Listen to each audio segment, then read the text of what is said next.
Welcome to this second episode on Yitro, and we'll start off with a bracha. Baruch atah Adonai Eloheinu melech haolam asher kitshanu b'mitzvotav v'tzivanu la'asok b'divrei Torah. Amen. So the first thing I would like to do is I looked up where Midian was. I think it came up yesterday, and I wasn't absolutely certain where it was, and this is what I found, which was really interesting. So I'm going to share this first. There it is. Lovely, lovely map here of Midian. And this is where Midian is. This is the location of Midian. So this is where Moses had to travel, right, to get to Midian. And then, of course, this is where he'd have to go because Mount Sinai, I believe, is somewhere around here. Look, here's Rephidim. We just referred to it. So he would be pasturing his flocks around in this general area here. But this is how far he had to run away to try and escape Pharaoh. But I thought that was really, I was so glad I was able to find some really good maps of where they place Midian.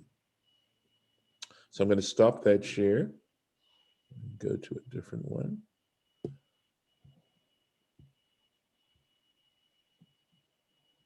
Oops, I guess that isn't going to work so well, is it? No, there it is. And we'll continue where we left off yesterday. So we had this Torah Tamima. I'll go back and just read the basic area here, right? Where Vayishma Yitro, this is the beginning of our Parsha. Jethro heard Mashmu Shema. What did he hear? What news did he hear? Uvav Nitkayer, and he came and he converted to Judaism. And then we have these various rabbis who go into specifics. And just to summarize yesterday's discussion, the Torah Tamima's discussion is he's very careful about Uvav Nitkayer, that Venitkayer, he decided to attach himself to the Jewish people. And the reason why he explains is because the verse itself says what he heard. So it had to be something that, that had some more implications than simply, then this question wouldn't make any sense because it tells you in the verse what he heard. So we now have, so the question is, well, what was it that prompted him to become Jewish? And that's what these specific answers try to explain. So Rabbi Yoshua says, Milchemet Amalek, the battle against Amalek, Shama, he heard, and then he gives the pasuk that proves it, right? This is the pasuk in Bishalach, Yachalosh Yoshua et Amalek, et Amo, Lefi Charev, at the edge of the sword, Joshua, etc. Rabbi Elazar Hamudai Omer, Matan Torah Shama Uva, he heard about the giving of the Torah. We discussed the location of this parsha, and that there is a basic, it's not 100% agreement by any means. There's some discussion about it, and there's a debate about it, of where this was. But Rabbi Elazar Hamodai obviously holds that this parsha of Jethro, etc., came after the giving of the Torah. And we discussed why it might be placed here. I gave you a theory as to why it would be placed in this location as opposed to elsewhere. And then Keshnitna Torah la'amo Yisrael haya kolo holech misof ha'olam v'ad sofo. Why and how did he hear it? Because we have this tradition that when the Torah was given, the God's voice went from one end of the universe to the other end of the universe. We discussed yesterday what significance that might have. What are we really talking about there? And then we went on, Rabbi Eliezer ben Yaakov Omer, Kriyat Yam Suf Shama Uva, and Rabbi Eliezer ben Yaakov says, he heard of the splitting of the Red Sea, and he came. And how do we know this? Shneemar, Vahi Kishmoa Kol Malchei HaMori. And in Joshua, there's a verse that says, when all the kings of the Amorites heard, etc., Et Asher Hovish Hashem et Mei HaYarden, and how God had, really it means bush is to be ashamed, how he shamed the waters of the Jordan, literally. So it's a very elegant literary way to talk about how the waters of the Jordan were dried up and allowed the Israelites to cross. Well, certainly if they heard about the crossing of the Jordan, what do you think's more important? What's more impressive? Drying up the Red Sea or drying the waters of the Jordan? So certainly that's essentially where Torah Tamima is going to go over this. So let's take a look here. We're on Dalet. The Imkain. So we're talking now about the. I'm looking here. Okay, right. The Dalet. I'm looking for. Excuse me. No, here we are. I'm sorry. There's the Dalet. Meha Yarden, the waters of the Jordan. The Imkain, and if Imkain Shama Gamhu Mo'orazo, and if this was the case, that the Amorite kings had heard this, Gamhu Mo'orazo, he must have heard, Jethro must have heard about the parting of the Red Sea. The Iyen Bechidushe Agadot. Chidushe Agadot is a commentary on the Talmud, on the Gemara, and it's a beautiful. I believe that he's referring to this because it's a commentary at the back of Gemarot, and it both has halacha and agadah there. And I think it's sort of split into his commentary, this particular rabbi's commentary on both halacha and agadah. V'yesh lehosif biur, and one can add an explanation. Ma shetafsu ela hachachamim, why these sages tafsu shlosha inyanim ela, why they picked these particular three items, these particular three specifics, the tochen shmu'ato, into the content of what Jethro heard. By the way, to me, this is an example of the brilliance of Baruch HaLevi Epstein. We've had a few examples, but here's another example, just how carefully he examines the text. And we're going to go with this. Afal pi, even though, ki bepasuk kativ meforash, even though in our verse it's stated explicitly, sheshama et kol asher asa Elohim leMoshe uleYisrael. Because our verse says he heard everything that God had performed, had done for Moses and for the Israelites, Amor, his people, is the verse, right? Ki hotzi Hashem et Yisrael mimitzrayim, that the Lord had taken out Israel from Egypt. And that's it. That's what he heard, was that how the Israelites had managed to escape Egyptian oppression. So why are they picking these three specific examples? Ya'an ki matzinu, because we discover hapal asher asa, that we find that this verb, which he did, that's the quotation, right? This should be in quotation marks.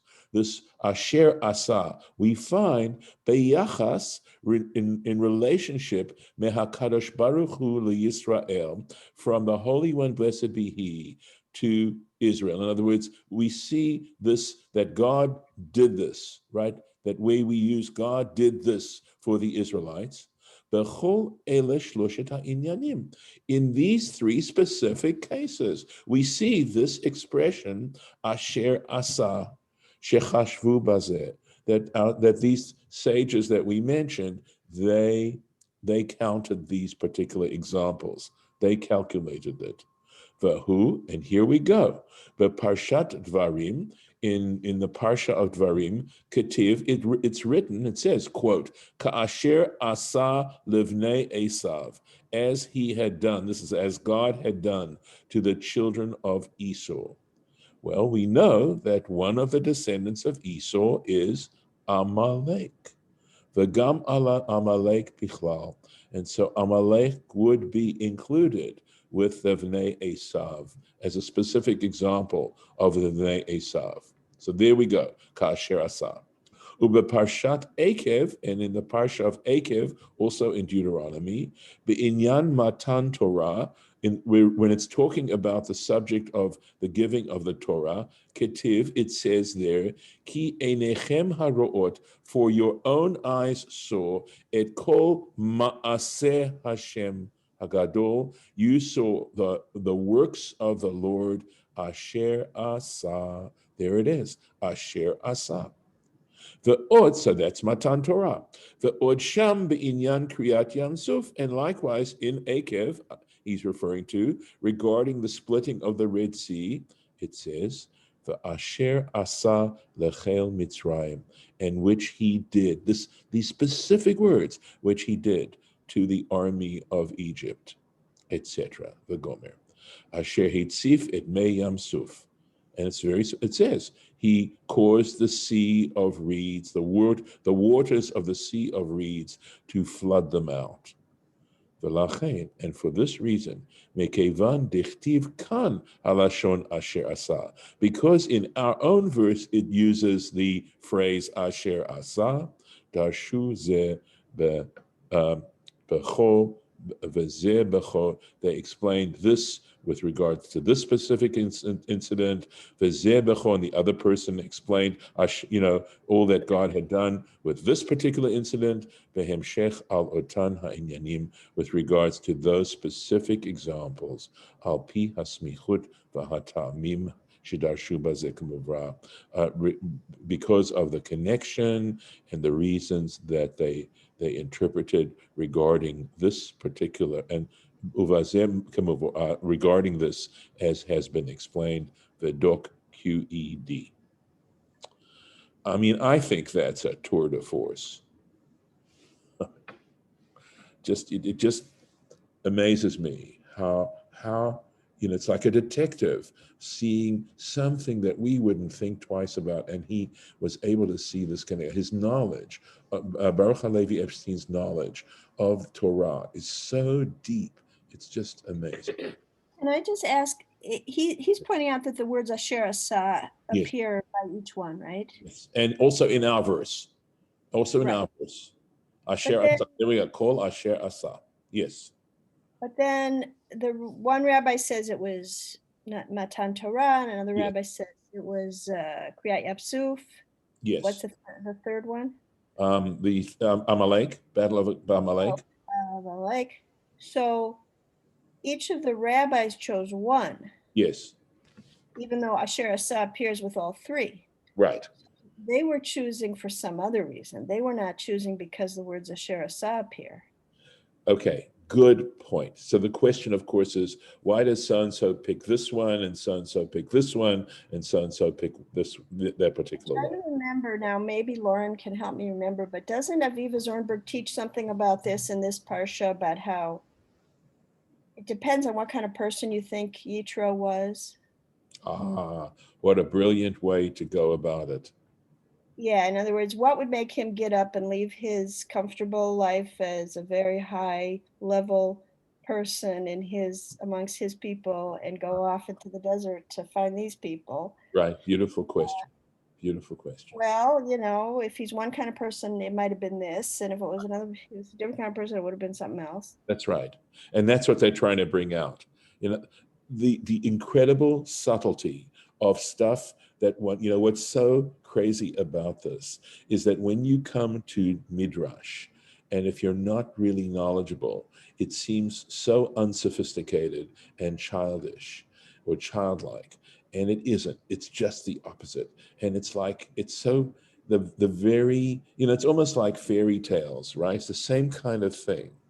That fairy tales actually come to underscore deep psychological issues, but they're cast in this very almost simplistic manner. And unless your heart is in the right place, you don't get it.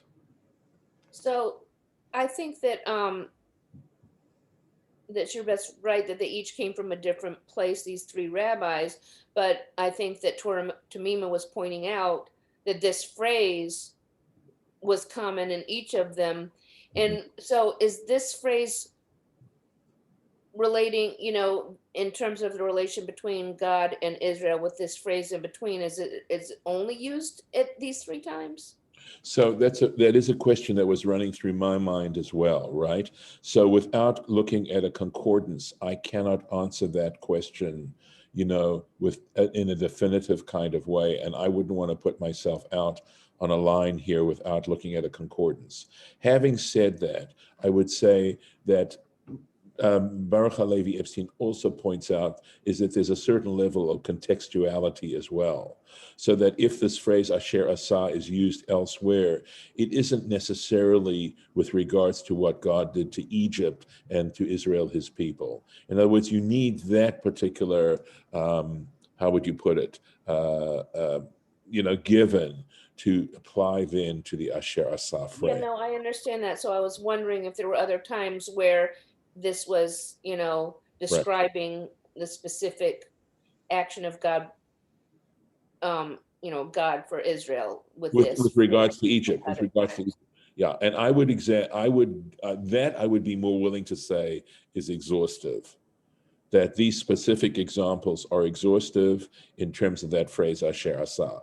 So of course, just to summarize, Asher Asa could be used for other areas where God did perform miracles for the Jewish people, saving miracles, but just not the specific ones against Egypt, because our verse, at least to that extent, is specific and talking about with regard to Egypt.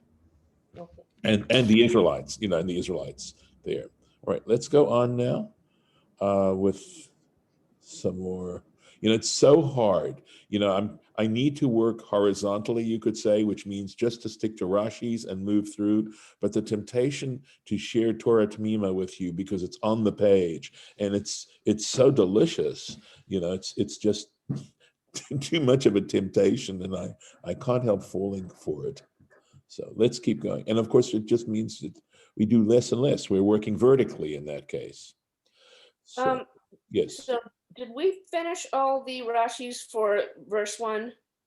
I believe. We got the names, we Yes. got the father-in-law. Right. We got Moses and Israel. We said this. I remembered saying this. I'm pretty sure we got to how saying that taking them we got out the last one, taking them out of Egypt. Yes, because he said, Okay. because the way Rashi handles it, he says that is the greatest thing. Okay. That was the greatest act.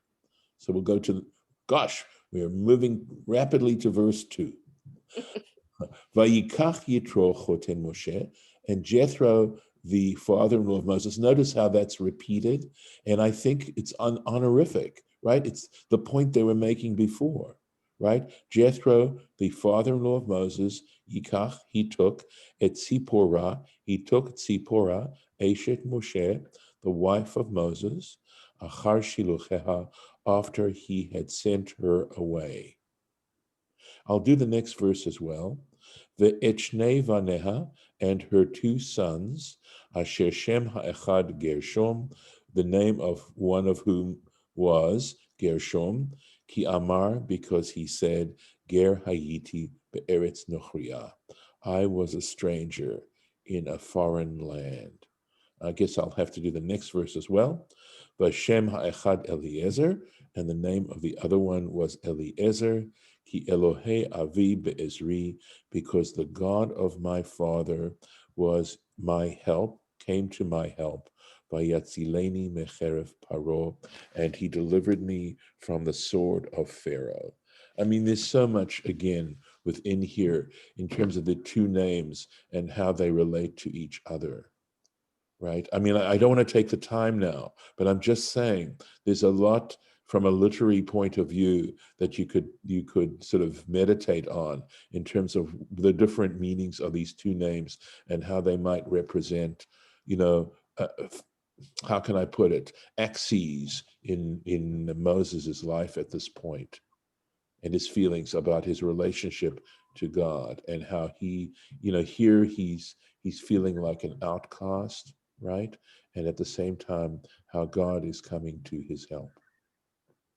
Let's take a look at Rashi. Achar shilucheha, after he had sent her away.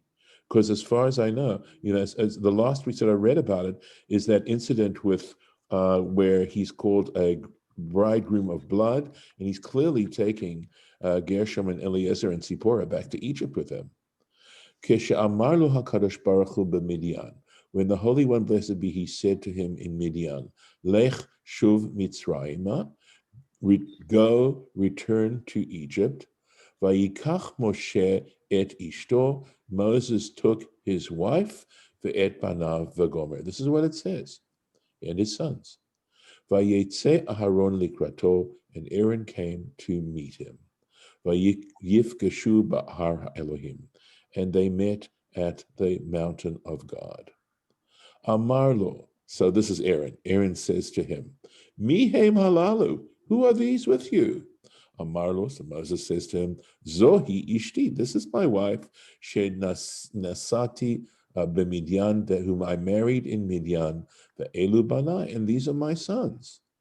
Amarlo said to him, Aaron says to him, Lehechana tamolechan. So he says, well, where are you taking them? Amarlo, Moses says to Aaron, Mitzrayim, I'm taking them to Egypt. Amarlo, Aaron says, Al harishonim anu mitzdarim, on the ones who are already there, we have, we're concerned and worried about the ones who already are in Egypt. And you're coming to add to the population? You're bringing them there as well? Amar la. So Moses says to Zippora, Lechi el beit avicha, please return to your father's house. Natla shnei banah, she took her two sons, v'halchala, and she went off.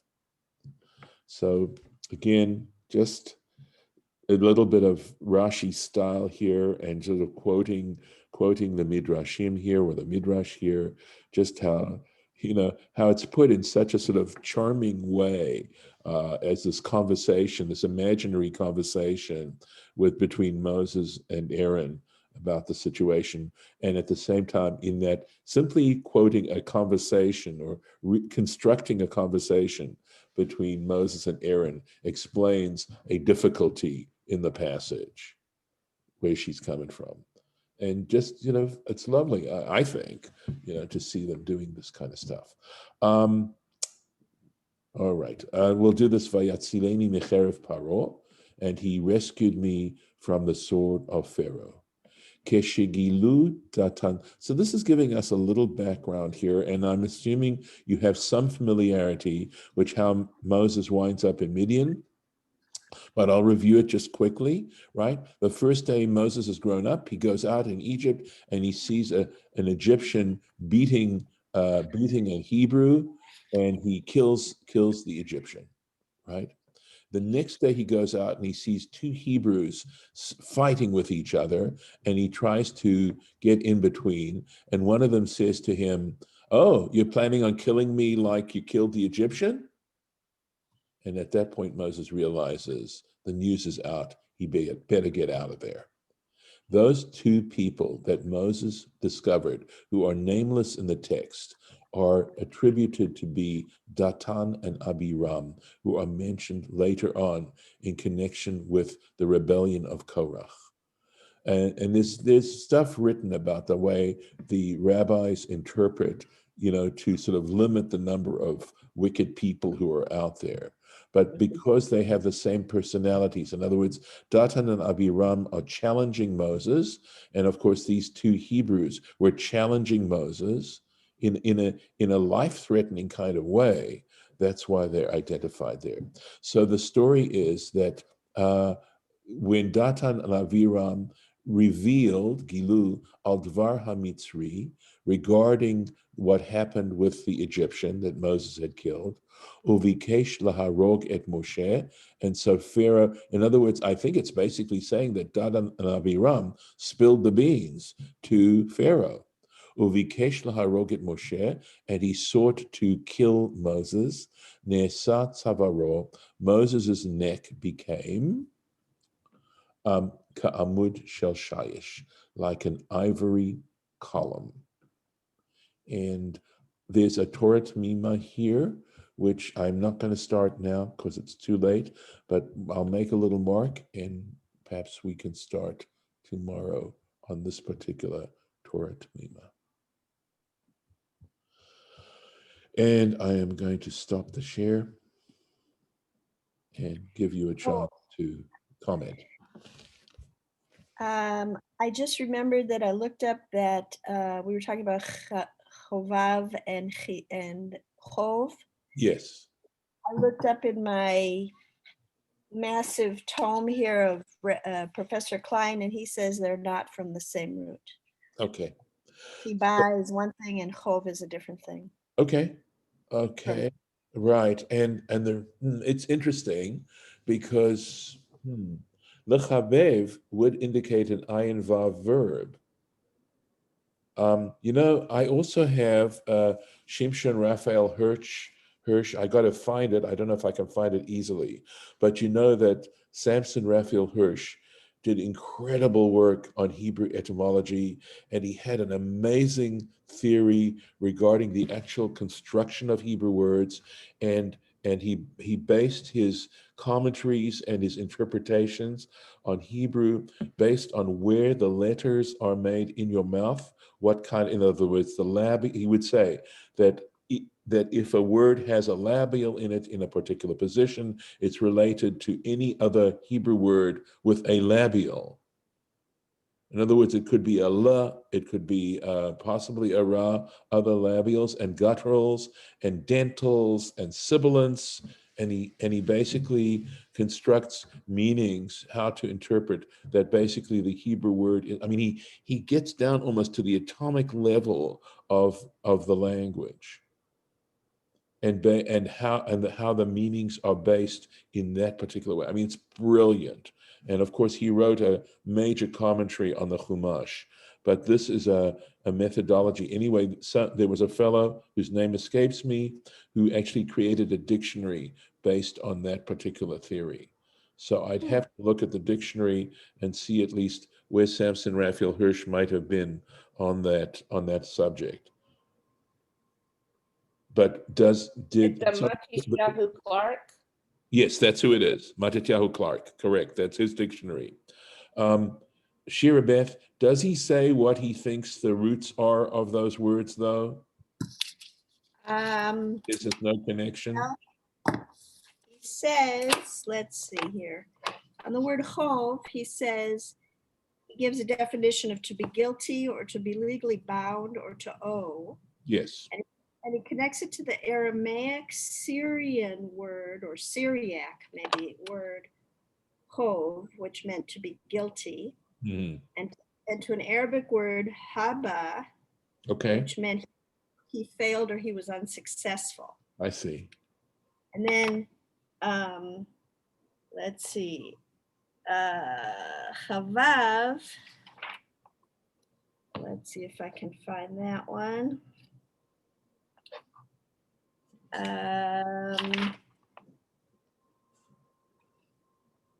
Chavav, he says, means to love. And he says that comes from Jewish Aramaic. And he gives he gives the words achav and chabav, meaning he loved. And from Syriac, he says it comes from chav, which meant it burned. And he gives two different Arabic words, haba and ahaba, meaning he loved. It does sound like there's room for debate. Excuse me.